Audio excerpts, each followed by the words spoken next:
Account budget పెట్టాలని నిర్ణయించడంతో ఆ అంశంపైన చర్చించే అవకాశం ఉంది. సూపర్ 6 లోని కొన్ని పథకాలపై సుదీర్ఘ చర్చ జరిగే అవకాశం ఉంది. అలాగే మహిళలకు ఉచిత బస్సు ప్రయాణం పైన ఇప్పటి వరకు ఇచ్చిన ఇవ్వనున్న శ్వేతపత్రాలపైన కేబినెట్ లో చర్చించనున్నారు.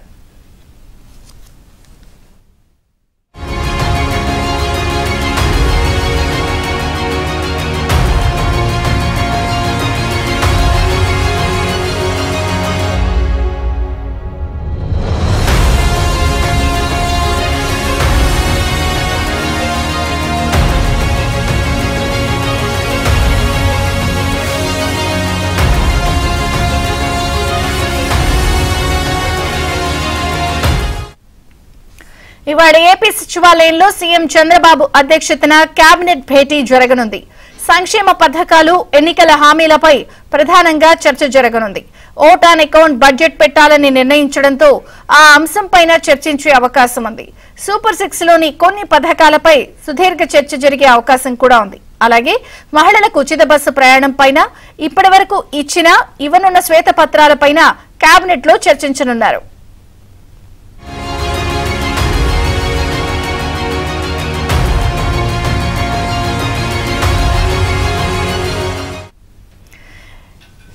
ఏపీ సచివాలయంలో సీఎం చంద్రబాబు అధ్యక్షతన ఈరోజు కేబినెట్ భేటీ కాబోతోంది. సంక్షేమ పథకాలు, ఇచ్చినవి, ఇవ్వనున్న హామీలన్నిటిపై కూడా ఈ భేటీలో చర్చించే అవకాశం ఉంది. మరిన్ని వివరాలు మా ప్రతినిధి సత్య లైవ్ లో అందిస్తారు. సత్య.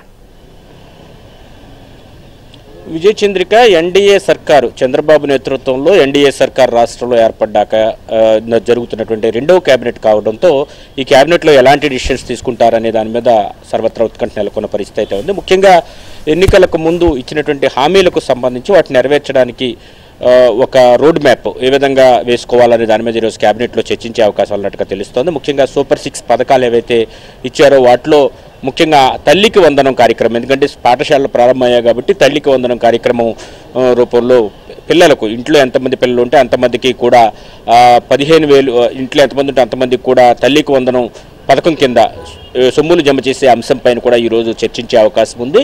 దీంతో పాటు మరొక అంటే నెల రోజుల పాలన ఇప్పటికే పూర్తయిన నేపథ్యంలో ప్రజల్లో ఎలాంటి స్పందన ఉంది, ముఖ్యంగా ఏదైతే పింఛన్లు పెంపు పైన ప్రజల్లో ఎలాంటి స్పందన ఉందో అనే దాని మీద కూడా ఈరోజు కేబినెట్ సహచరులతో ముఖ్యమంత్రి చర్చించే అవకాశం ఉంది. సాయంత్రం 4 గంటలకు ముఖ్యమంత్రి ఢిల్లీ పయనమై వెళ్తున్నారు కాబట్టి ఢిల్లీలో ఎవరెవరిని కలుస్తారు, ఏ అంశాలపై చర్చిస్తారనే దాని మీద కూడా ఈరోజు కేబినెట్లో చర్చకు వచ్చే అవకాశం ఉంది. దీంతో పాటు అతి కీలక అంశాలుగా రాష్ట్ర ప్రభుత్వం భావిస్తున్నటువంటి పోలవరం, అమరావతి అంశాలు కూడా ఈరోజు కేబినెట్కు చర్చకు వచ్చే అవకాశం ఉంది.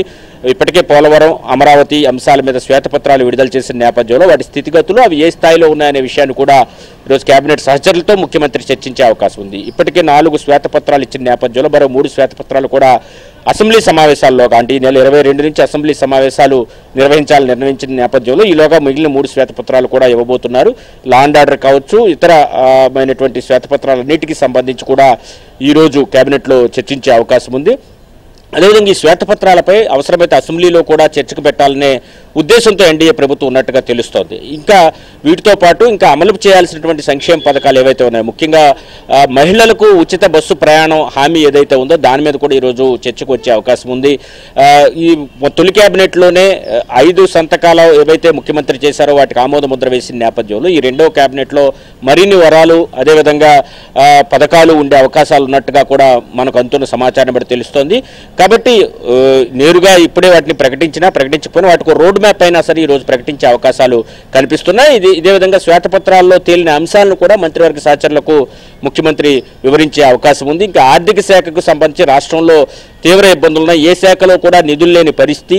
దీంతో కేంద్ర ప్రభుత్వ పథకాలను వీలునంత ఎక్కువ రప్పించుకోవడం, రేపు బడ్జెట్లో రాష్ట్రానికి ఎక్కువ వాటాలు ఉండేలాగా చూసుకోవడం లాంటి అంశాలపైన ఏమేమి చర్చించాలి, శాఖల వారీగా మంత్రులు తీసుకోవాల్సినటువంటి చర్యలు ఏంటి, వాళ్ళు ఏ విధంగా ఢిల్లీలో ఉన్న అధికారులతో ఫాలోఅప్గా అవ్వాలి అనే అంశం మీద కూడా ముఖ్యమంత్రి రోజు జరిగే కేబినెట్లో దిశానిర్దేశం చేసే అవకాశం ఉంది. ముఖ్యంగా రాష్ట్ర ప్రభుత్వ వాటా తక్కువ ఉండి కేంద్ర ప్రభుత్వ వాటా ఎక్కువ ఉండే పథకాలు ఏవైతే ఉన్నాయో వాటిని వీళ్ళంత ఎక్కువగా తీర్చుకోవడం, ముఖ్యంగా ఎన్ఆర్ఈజీఎస్ పథకం ద్వారా గతంలో తెలుగుదేశం పార్టీ హయాంలో రాష్ట్రంలో విస్తృతమైనటువంటి పనులు చేయడం జరిగింది. అదేవిధంగా పేదరిక నిర్మూలన కూడా పథకం వల్ల చాలా వరకు జరిగిన నేపథ్యంలో పేదరిక నిర్మూలన కూడా ఒక ప్రధాన ధ్యేయంగా పెట్టుకుంటున్న రాష్ట్ర ప్రభుత్వం ఆ దిశగా కేంద్ర ప్రభుత్వ పథకాలను ఉపయోగించుకోవడం, అదేవిధంగా రాష్ట్ర ప్రభుత్వం వీళ్ళంత వరకు కొత్త కంపెనీలు తీసుకువచ్చి రాష్ట్రంలో పేదరికాన్ని నిర్మూలించడం, అదేవిధంగా నిరుద్యోగ సమస్యను తగ్గించడం వంటి అంశాలపైన కూడా కేబినెట్లో చర్చించున్నారు. ఇప్పటికే పిన్ఫాస్ట్ లాంటి ఆటోమొబైల్ సంస్థ సుమారు 4,000 కోట్లతో రాష్ట్రంలో పెట్టుబడులు పెడతా అని చెప్పింది.